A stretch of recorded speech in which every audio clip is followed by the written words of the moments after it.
श्री कृष्ण गोविंद हरे मुरारी, हे नाथ नारायण वासुदेवा, पितुमातु स्वामी सखा हमारे, हे नाथ नारायण वासुदेवा।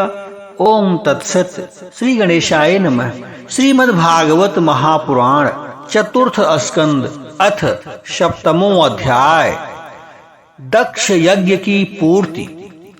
श्री मैत्रेय जी कहते हैं कि महाबाहो विदुर जी, ब्रह्मा जी के इस प्रकार प्रार्थना करने पर भगवान शंकर ने प्रसन्नता पूर्वक हंसते हुए कहा कि सुनिए। महादेव जी ने कहा, प्रजापति, भगवान की माया से मोहित हुए दक्ष जैसे नासमझों के अपराध की न तो मैं चर्चा करता हूँ और न याद ही।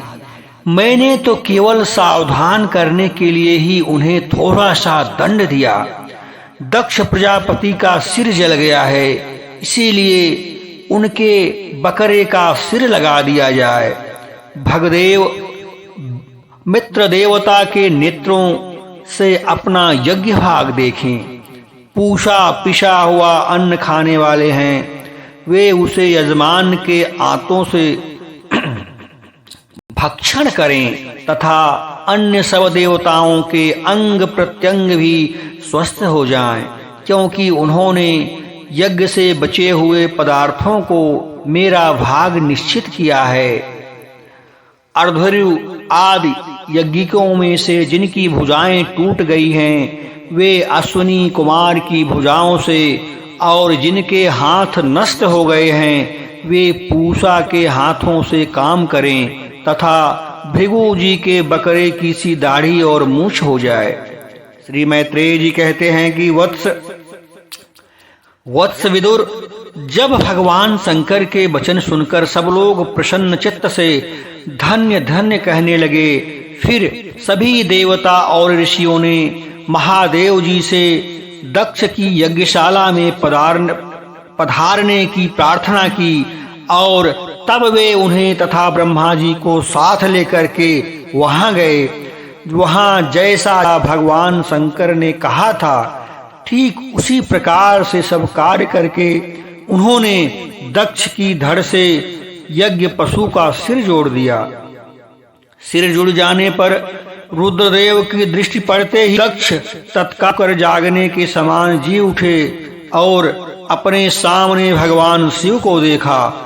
दक्ष का शंकर द्रोह की कालिमा से कलुषित हृदय उनका दर्शन करने से शरतकालीन सरोवर के समान स्वच्छ हो गया।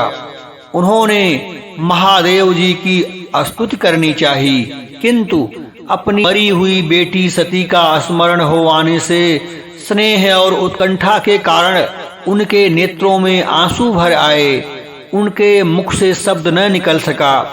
प्रेम से विह्वल परम बुद्धिमान प्रजापति ने जैसे तैसे अपने हृदय के आवेग को रोककर विशुद्ध भाव से भगवान शिव की स्तुति करनी आरंभ कर दी। दक्ष ने कहा कि भगवान, मैंने आपका अपराध किया था, किंतु आपने उसके बदले में मुझे दंड के द्वारा शिक्षा देकर बड़ा ही अनुग्रह किया है। अहो, आप और श्रीहरि तो आचारहीन नाम मात्र के ब्राह्मणों की भी उपेक्षा नहीं करते, फिर हम जैसे यज्ञादि करने वालों को क्यों भूलेंगे। विभो, आपने ब्रह्मा होकर अपने पहले आत्म तत्व की रक्षा के लिए अपने मुख से विद्या, तप और व्रतादि के धारण करने वाले ब्राह्मणों को उत्पन्न किया था।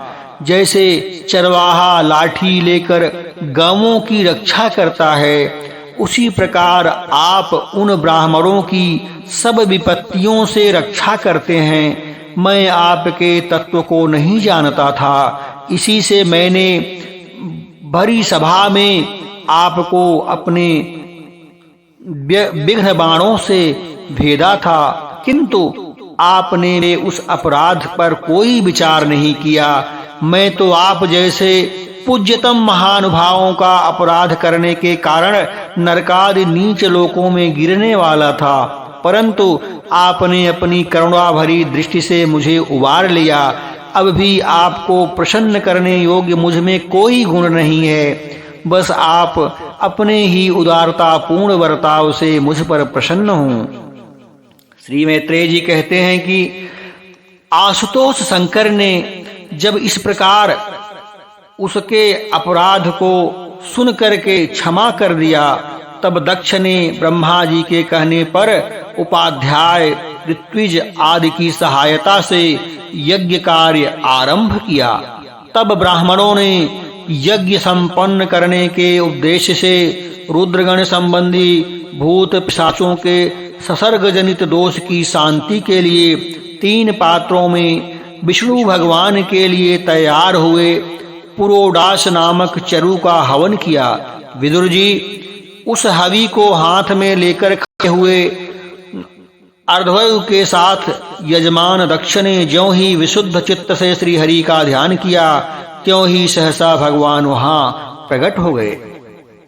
बृहत एवं रथंतर नामक साम स्तोत्र जिनके पंख हैं, उन गरुण जी के द्वारा समीप लाए हुए भगवान ने 10 दिशाओं को प्रकाशित करती हुई अपनी अंग कांति से सब देवताओं का तेज हर लिया।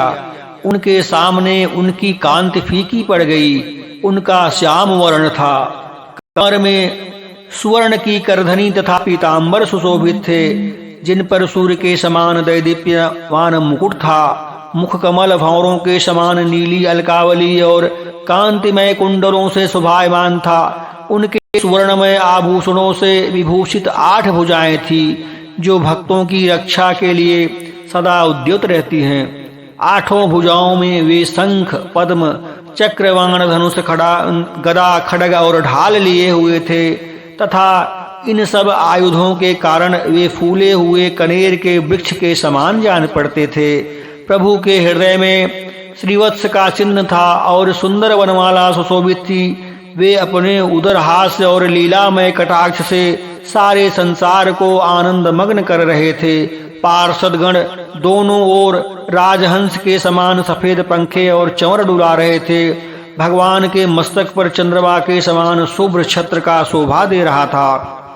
भगवान पधारे हैं, यह देखकर इंद्र, ब्रह्मा और महादेव जी आदि देवेश्वरों सहित समस्त देवता, गंधर्व और ऋषि आदि ने सहसा खड़े होकर उन्हें प्रणाम किया। उनके तेज से उनकी कांति फीकी पड़ गई, जिह्वा लड़खड़ाने लगी। वे सबके सब सकपका गए और मस्तक पर अंजलि बांधकर भगवान के सामने खड़े हो गए। यद्यपि भगवान की महिमा तक ब्रह्मा आदि की मति भी नहीं पहुंच पाती, तो भी भक्तों पर कृपा करने के लिए दिव्य रूप में प्रकट हुए श्री हरि ने अपनी अपनी बुद्धि के अनुसार स्तुति करने लगे।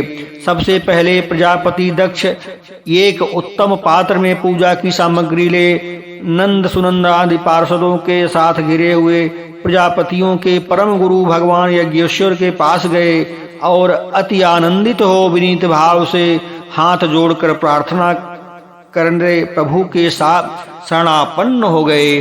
दक्ष ने कहा कि भगवान, अपने स्वरूप में आप बुद्धि की जागृदादि संपूर्ण अवस्थाओं के रहित, शुद्ध, चिन्मय, भेद रहित, अतएव निर्भय हैं। आप माया का तिरस्कार करके स्वतंत्र रूप से विराजमान हैं, तथापि जब माया से ही जीव भाव को स्वीकार कर उसी माया में स्थित हो जाते हैं, तब अज्ञानी से दिखने लगते हैं। ऋत्विजों ने कहा, उपाधि रहित प्रभो, भगवान रुद्र के प्रधान अनुचर नंदीश्वर के शाप के कारण हमारी बुद्धि केवल कर्म कांड में ही फंसी हुई है।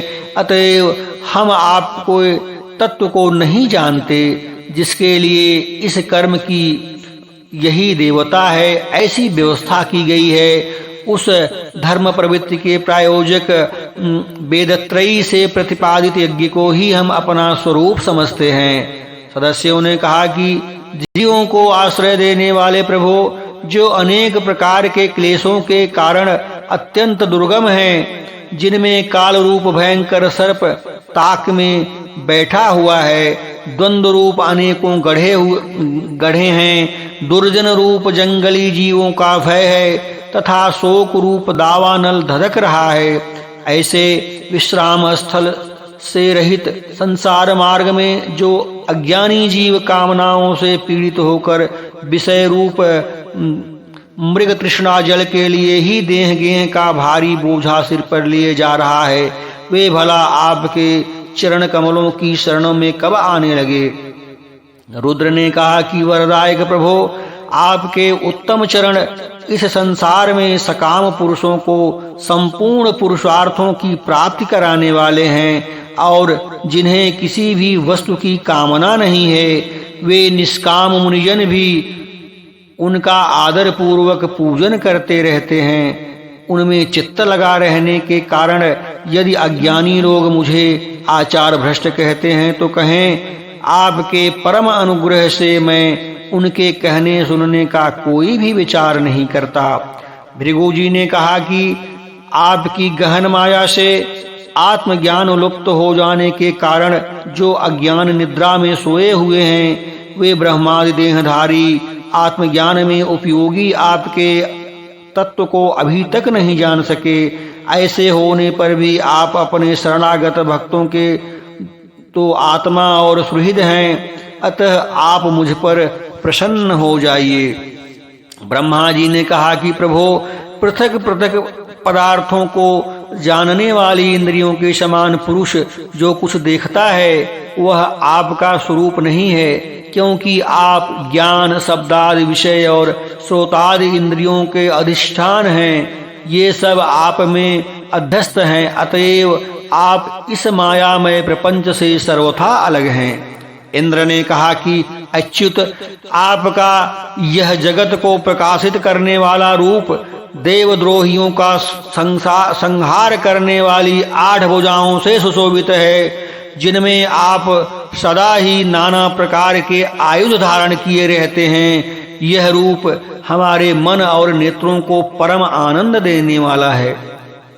याज्ञिकों की पत्नियों ने कहा कि भगवान, ब्रह्मा जी ने आपके पूजन के लिए ही इस यज्ञ की रचना की थी, परंतु दक्ष पर कुपित होने के कारण इसे भगवान पशुपति ने अब नष्ट कर दिया है।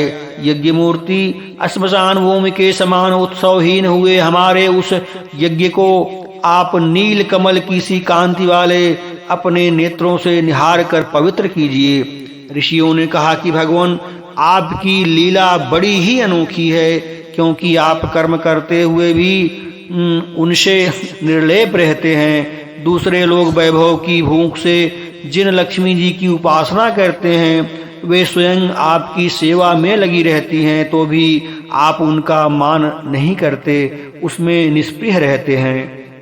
सिद्धों ने कहा कि प्रभो, यह हमारा मन रूप हाथी नाना प्रकार के क्लेश रूप दावानल से दग्ध एवं अत्यंत तृषित होकर आपकी कथा रूप विशुद्ध अमृतमयी सरिता में घुसकर गोता लगाए बैठा है।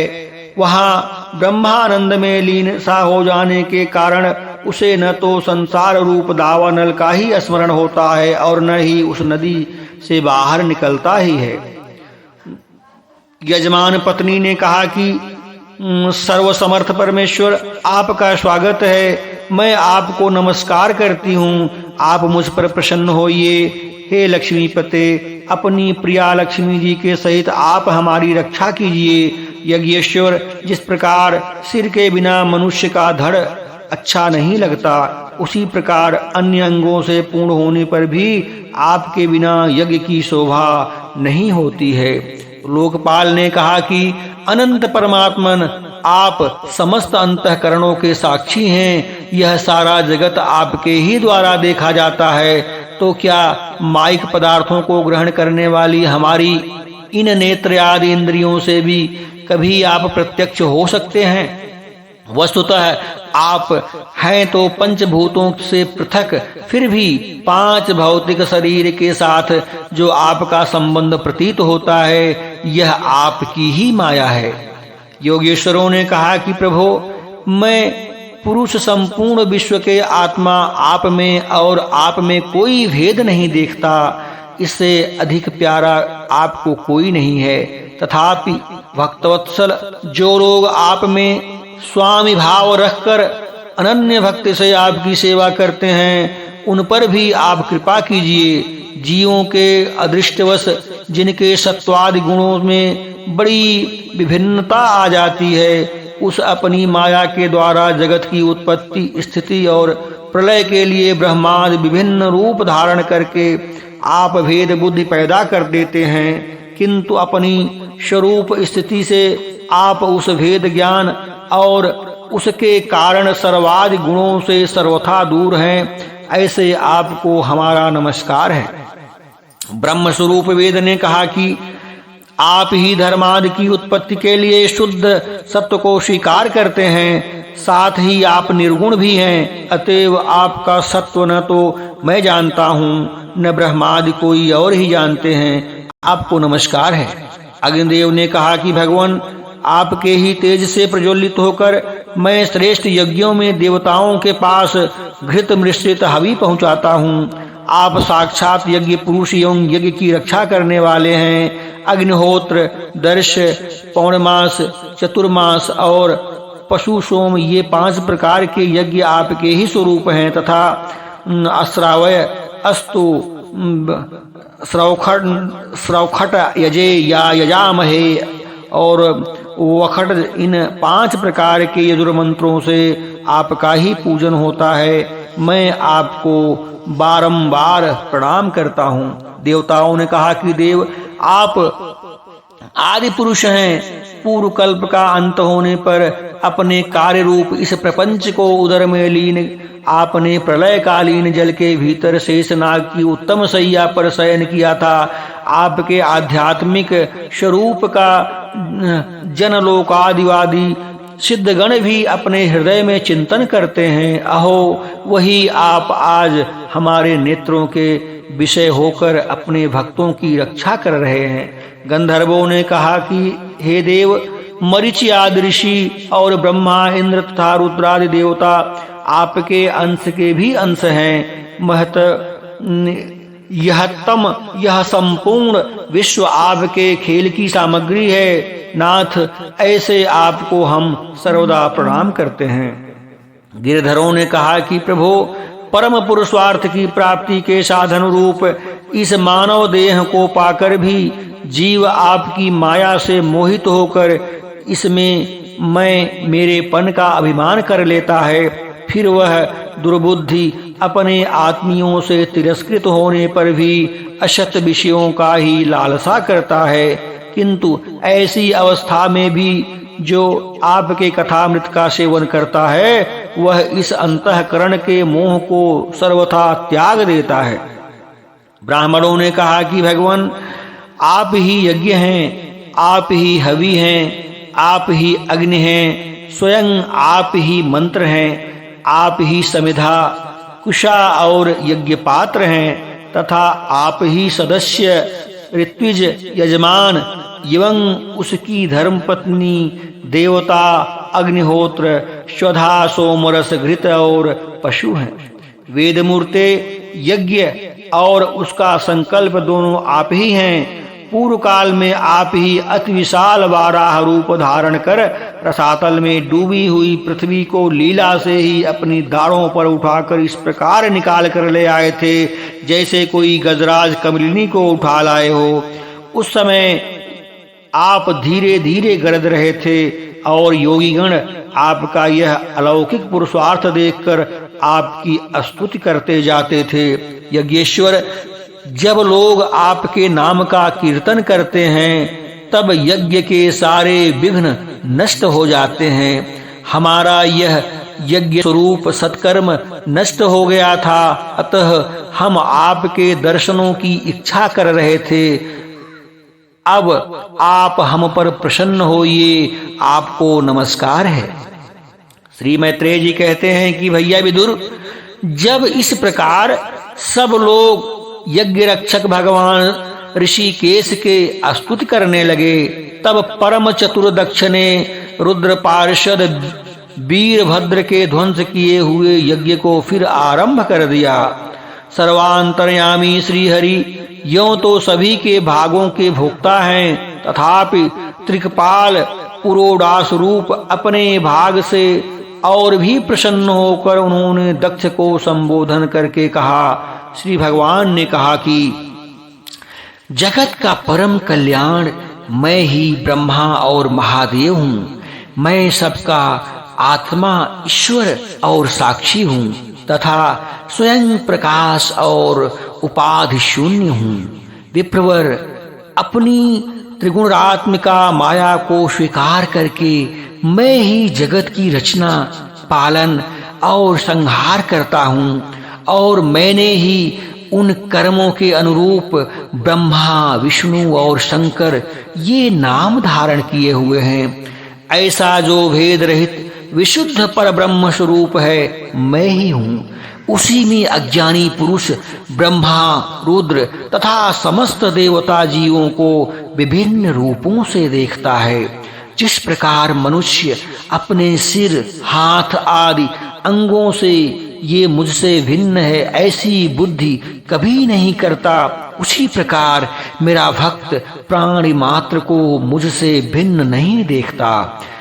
ब्राह्मण, हम ब्रह्म, विष्णु और महेश्वर तीनों स्वरूप एक ही हैं और हम ही संपूर्ण जीव रूप हैं। अतः जो हमसे कुछ भी भेद नहीं देखता वही शांति प्राप्त करता है।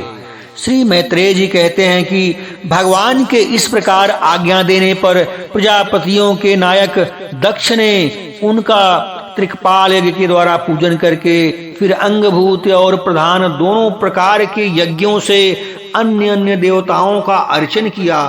फिर एकाग्र चित्त हो भगवान शंकर का यज्ञ विशेष रूप उनके भाग में यजन किया तथा समाप्ति में दिए हुए जाने वाले उदौशान नामक कर्म के अन्य शोपाई एवं दूसरे देवताओं का यजन कर यज्ञ का उपसंहार किया और अंत में ऋतुजों के सहित अवभूत स्थान किया।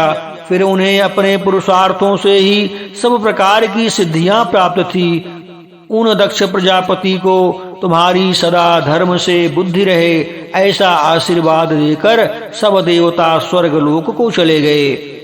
विदुर जी, सुना है कि दक्ष सुता सती जी ने इस प्रकार अपना संपूर्ण शरीर त्याग कर फिर हिमालय की पत्नी मैना के गर्भ में जन्म लिया था। इस प्रकार प्रलय काल में लीन हुई सृष्टि शक्ति के आरंभ में इस ईश्वर की ही आश्रय लेती हैं। उन्हीं प्रकार अनन्य परायणा श्री अंबिका जी ने उस जन्म में भी अपने एकमात्र आश्रय और प्रियतम भगवान शंकर को ही वरण किया। विदुर जी, दक्ष का विध्वंस करने वाले भगवान शिव का यह चरित्र मैं बृहस्पति जी के शिष्य परम भागवत